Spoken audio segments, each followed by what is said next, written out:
Hello, नमस्ते, राधे कृष्णा। आपके लिए एक और रीडिंग लेके आ चुकी हूँ जिसका टॉपिक रहने वाला है आपकी थर्ड पार्टी की बौखलाहट देखते ही बन रही तो खिसियानी बिल्ली क्यों नोच रही है खंबा। यही सब जानने की कोशिश करेंगे टैरो कार्ड के माध्यम से। जनरल रीडिंग रहने वाली है, ज़रूरी नहीं आपसे रेजोनेट हो जाए, जितनी हो जाती है यानी कि जितना आपसे मैच करती है आपकी एनर्जी उतना आपके लिए होती है। हो सकता है किसी अन्य की हो, क्योंकि बहुत सारे लोगों की एनर्जी पिक करके ही ये रीडिंग की जाती है। डिवाइन गाइडेंस छिपी रहती है वीडियो के अंदर। दिए हुए नंबर पे संपर्क कर सकते हैं। ये नंबर व्हाट्सएप नंबर है, इस पे सिंपल कॉल नहीं होगा, व्हाट्सएप कॉल मैसेज कर सकते हैं। अपनी पर्सनल रीडिंग बुक करा सकते हैं। पर्सनल रीडिंग फ्री नहीं है, जब आप पे कर देते हैं आपकी रीडिंग बुक हो जाती है। तो यहाँ पर मैंने कार्ड पहले ही शफल कर लिए हैं। पहली दफ़ा आए हैं आप मेरे चैनल पे तो जल्दी से सब्सक्राइब करिए, जिससे कि आपकी एनर्जी मैच हो सके और मैं आपकी एनर्जी पिक कर सकूं। कमेंट्स के माध्यम से एनर्जी सेंड कर सकते हैं, सुपर थैंक्स दे सकते हैं। जो लोग सुपर थैंक्स देते हैं, ईश्वर करे उनके जीवन में बहुत सारा धन धान्य रहे और अपेंडेंस हमेशा बनी रहे। Thank you so much.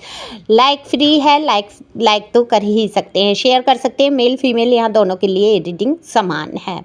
तो जैसा कि मैंने बोला कि कार्ड शफल कर लिए हैं, तो बात करूं आपकी थर्ड पार्टी की। देखो, आपके जीवन में जो थर्ड पार्टी रही, बहुत सारे लोगों के जीवन की यहाँ थर्ड पार्टी उनके हस्बैंड का कोई बिजनेस व्यापार हो सकता है।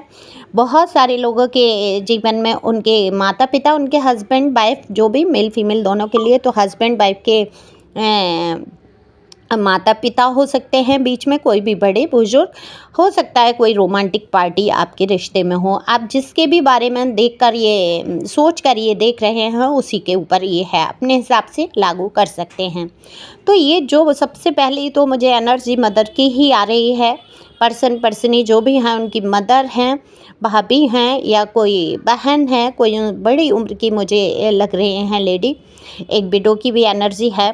तो यहाँ बिल्कुल फीमेल की एनर्जी है, क्योंकि जो हाई प्रेस्टीज का कार्ड है उसने आपके जीवन में आग लगा दी। हाई प्रेस्टीज कहूँगी, ये हाई प्रेस्टीज, छुपे रुस्तम, इन्होंने छुप छुप के जो पेट पे बार आपके किए हैं, आपके पर्सन के दिमाग में जो बिठाया है, आपके खिलाफत की है, और वो पर्सन आपके जो है बिदक बिदक के आपसे जो भागे हैं, जो आपसे दूरियां बनाई हैं, जो ये कारण ये हाई प्रेस्टीज ही है। तो ये हाई प्रेस्टीज आपके रिश्ते में कौन है आपको पता है। इन्होंने आपके साथ बहुत अत्याचार किए, बहुत अन्याय किए, बहुत कुछ आपकी लाइफ में ऐसा रहा कि एक तरीके से आपकी लाइफ जो है बहुत डिस्टर्ब हो गई। आप नॉर्मल ज़िंदगी जी ही नहीं पाए। ना तो सामाजिक तौर पे आपको रखा, ना घरेलू तौर पे आपको समझा गया। किसी तरीके से आपको समझने के लिए ये लोग तैयार नहीं थे। दरअसल आपका और आपके पर्सन या पर्सनी के बीच मुझे बहुत प्यार दिख रहा है। पास्ट में बहुत लव था, कहीं ना कहीं फीलिंग आज भी है। अब आप कहेंगे जो इंसान जो है इतना बड़ा धोखा दे दे, जिसने तलवारें घुसा दी हो पीठ में, जो खड़ा हो गया हो थर्ड पार्टी के बगल में जाके, वो कैसे प्यार है, कैसा फीलिंग है, ये तो कैसा भी प्यार नहीं है।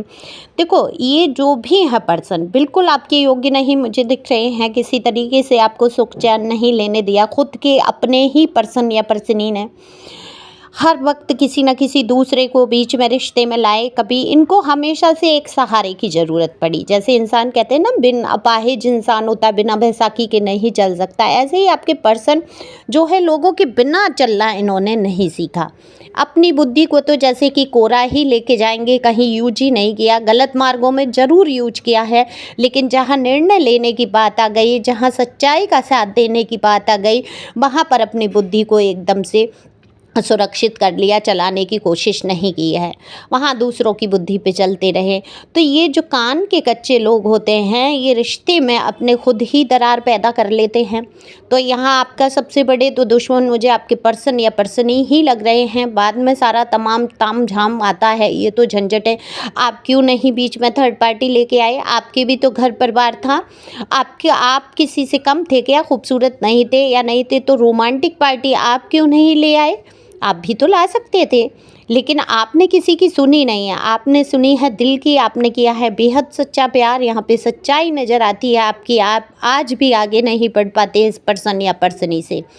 आप इनके साथ इतना अटैच हैं कि ये इंसान कुछ भी कर ले आपके साथ, लेकिन दिल के एक कोने में गुस्सा ज़रूर आता है आपको। आप सोच लेते हैं जिस टाइम आपके साथ बुरा होता है कि हाँ, हम ऐसा कर देंगे, वैसा कर लेंगे, जो भी है गुस्से में आप चाहें जो डिसीजन ले लें, लेकिन मन के एक कोने में ये इंसान आज भी बसा है। आज भी एक उम्मीद लिए आप मुझे नज़र आते हैं कि काश ये इंसान समझ जाए। अब हो सकता है साथ रहने वाली सिचुएशन आपके साथ ना हो, नो कॉन्टैक्ट सिचुएशन मुझे दिख रही है, यानी कि मुझे ऐसी सिचुएशन दिख रही है जहाँ पर कभी आप कांटेक्ट में आते हैं और कभी नो कांटेक्ट में हो जाते हैं। ये होता सब आपके पर्सन की तरफ से। जब भी आपको लगता है कि सारी चीज़ें सुधर रही हैं और वही सारी चीज़ें ख़राब इतना भयानक रूप लेके आपके सामने आ जाती हैं कि आप घबरा जाते हैं, आप समझ नहीं पाते कि आपके जीवन में ये क्यों हो रहा है। लेकिन आपने जो कमर कसी इस बार, आपने बहुत सहन किया, हमेशा से आप सहन करते आए, लेकिन इस बार आपने सोच लिया इनको माफ़ी नहीं दी जाएगी। तो आपकी जो थर्ड पार्टी है उसको कहीं ना कहीं ऐसा लग रहा है, शक है आपके पर्सन पर। उनको ऐसा लग रहा है आप और आपके पर्सन मिल चुके हैं, और कहीं हद तक ये है भी। देखो, मन में जो फीलिंग्स होती हैं, कितना ही आपके खिलाफ इंसान हो जाए, आपको कितना ही नीचा दिखाने की कोशिश करे, कहीं ना कहीं वो फीलिंग सामने वाला तो समझ ही लेता है। तो ये जो थर्ड पार्टी है, हाई प्रेस्टीज की एनर्जी है, ये बहुत बौखला रही है। उनको ऐसा लग रहा है कि बड़ी मुश्किल से तो आपको इनकी ज़िंदगी से बाहर किया, फेंका, कहीं ऐसा ना हो दोबारा से आप दोनों एक हो जाएं। आपका मसला ये है कि प्यार दोनों तरफ है। ये रिश्ता बहुत ही प्यारा हो सकता था, बहुत खूबसूरत हो सकता था, क्योंकि डिवाइन कनेक्शन मुझे दिख रहा है। बिना मर्जी के तो कोई किसी से मिलता ही नहीं है ना। तो अब आपको मिलवाया ईश्वर ने, कुछ ना कुछ हो सकता है लेसन आपको सिखाया कि समाज में, दुनिया में ऐसे भी लोग होते हैं। आपके सिर पे हमेशा प्यार प्यार प्यार चढ़ा रहा कि प्यार है, इमोशन है, पैसे से ज़्यादा प्यार को महत्व आपने दिया। लेकिन ईश्वर आपको सिखाना चाहते थे, आप इतना इमोशनल थे कि आपको थोड़ा सा प्रैक्टिकल होने की ज़रूरत है। आपको लोग कैसे मिले? प्रैक्टिकल से भी ज़्यादा प्रैक्टिकल लाइफ में, बहुत ही शातिर दिमाग के लोग। तो ये जो शातिरता की इसने, जो थर्ड पार्टी ने आपके रिश्ते में, आज उनको लग रहा है उनके मंसूबों पे जो है पानी फिरता हुआ नज़र आ रहा है। उनको ऐसा लग रहा है आपके पर्सन जो है आपकी तरफ झुक चुके हैं, और कोई आप दोनों मिलके कोई ऐसी योजना बना रहे हैं जो थर्ड पार्टी बाहर हो जाए। तो ये सोच है इनकी। अब ये तो आपको पता होगा आप दोनों के बीच में क्या चल रहा है, और आपके पर्सन भी कहीं ना कहीं रियलाइज़ तो कर रहे हैं कि उनसे गलती हुई है, पर वही है ना, ईगो से भरा हुआ जो इंसान होता है, जो छिछोरेपन की हदें लांघ जाता है, जो इतने उल्टे सीधे काम कर बैठता है। थर्ड पार्टी क्या, यहाँ फोर फिफ्थ तक, 10 तक मैं कहूँगी पार्टियों में जो चला जाता है इंसान, बहुत घटिया से घटिया। देखो यहाँ पर मुझे बहुत एनर्जी है, club, party, other relation, physical relations, और मतलब मैं ये कहूँ कोई छोड़ा नहीं जो अत्याचार आपके ऊपर हो नहीं गया। यहाँ पर अदर रिलेशन बनाए गए, आपको दिखाया गया, आपको बताया गया, आपके दुख दर्द की मैं ये कहूँगी इंतहा हो गई। क्या दर्द से आप गुजरे होंगे ये तो आपको ही पता होगा, क्योंकि कोई भी इंसान, जिस इंसान को हम प्यार करते हैं उसको हम किसी से बात करते हुए बर्दाश्त नहीं कर सकते, और वो किसी के साथ अगर पूरी तौर से इन्वॉल्व हो जाए तो वहाँ जो दुख आपने सहा होगा ये तो आप ही जानते होंगे कि वो आप पर क्या बीता। अब आपके सामने सारी चीज़ें मौजूदा हालत में हैं, आप बिल्कुल भी एक्सेप्ट नहीं करना चाहते, लेकिन कहीं ना कहीं कोई कारण है जिससे आपका लगाव जुड़ाव आज भी बना हुआ है। अब ये कारण कुछ भी हो सकता है, आपकी कोई मजबूरी हो सकता है आपके बेबी बीच में आ रहे हों, या कुछ भी हो सकता है। कोई तो कारण है, कोई मुद्दा है जिसकी वजह से लौट लौट के आपके जीवन में आना हो जाता है। हो सकता है डिवाइन कोई आपको वो दे रहे हों, आपके मन से इनको पूरी तरीके से निकालने की कोशिश हो कि अभी कुछ कर्मा शेष है, अभी इसकी जो हरकतें हैं, जो सच्चाइयाँ हैं, आप जो माफ़ करते चले आए, आप सब सहन करते चले आए, तो एक बार फिर से डिवाइन आपको दिखाना चाहते हैं। इनका जो भयानक रूप है आपके सामने आ रहा है, बिल्कुल आ रहा है। और ये थर्ड पार्टी तो बहुत ही खिसियानी बिल्ली हो रही है आपके लिए, उल्टा सीधा बोलना, आपके पार्टनर से, पर्सन से ही लड़ जाना, भिड़ जाना, आपको कह देना कि बस अब या तो मैं या फिर ये वाला हिसाब करना। तो ये थर्ड पार्टी जो है बिल्कुल खिसियानी बिल्ली हो रही है, अपने ही बाल नोचते हुए नज़र आ रही है। तो डिवाइन की गाइडेंस यही है कि आप शांत मन से रहो। आपको सोचने से, देखो चिंता करने से कुछ होना नहीं है। आज तक आपने हज़ारों बार चिंता कर ली, सोच ली।